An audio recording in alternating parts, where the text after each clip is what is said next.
جیسے اس وقت نگران حکومت اعلانات کر رہی ہے، یہ تو ایک کہ دکان پکوڑوں کی اور باتیں کروڑوں کی۔ اس وقت جو حالات ہیں اس گورنمنٹ کے، مجھے تو یہی نظر آ رہے ہیں۔ نگران حکومت جو ہے اس وقت کہیں پہ بھی کسی بھی صوبے میں، کسی بھی مطلب کہ کابینہ میں، کسی بھی کیبنٹ میں، کسی بھی جو مشاورت ہوتی ہے، اعلانات ہوتے ہیں، وہاں پہ کہیں پہ بھی کوئی متفقہ طور پہ فیصلہ نہیں ہوا کہ کسان کو ہم دے کیا رہے ہیں اور کسان سے ہم لے کیسے رہے ہیں۔ مطلب یہ ہے کہ گندم کی قیمت چاروں صوبوں کی علیحدہ علیحدہ قیمت ہے۔ وفاقی گورنمنٹ کوئی ریٹ بتاتی ہے، صوبائی گورنمنٹ کوئی ریٹ بتاتی ہے، سندھ کوئی بتاتا ہے، بلوچستان کوئی ریٹ ہے، KPK کا ہے کوئی ریٹ ہے۔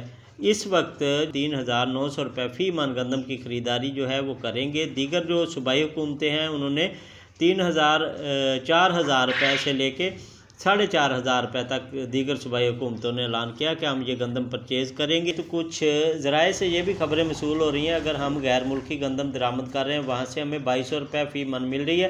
ہمارے پورٹ پہ کراچی پہنچنے تک اخراجات سمیت 3,800 روپے ہمیں جو باہر سے ہم گندم منگوا رہے ہیں وہ ہمیں ریٹ پڑ رہا ہے یہاں تک پاکستان میں پہنچنے تک۔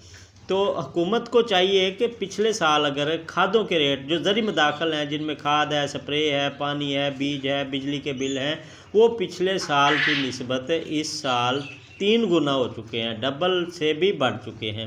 اگر ہم بات کریں، آج ہمیں یوریا پچھلے سال کے ریٹ پہ مل رہی ہے، آج ہمیں DAP پچھلے سال کے ریٹ پہ مل رہی ہے، کہیں پہ بھی نہیں مل رہی۔ آج ہمیں بجلی پچھلے سال کے ریٹ پہ مل رہی ہے، کہیں پہ بھی نہیں مل رہی۔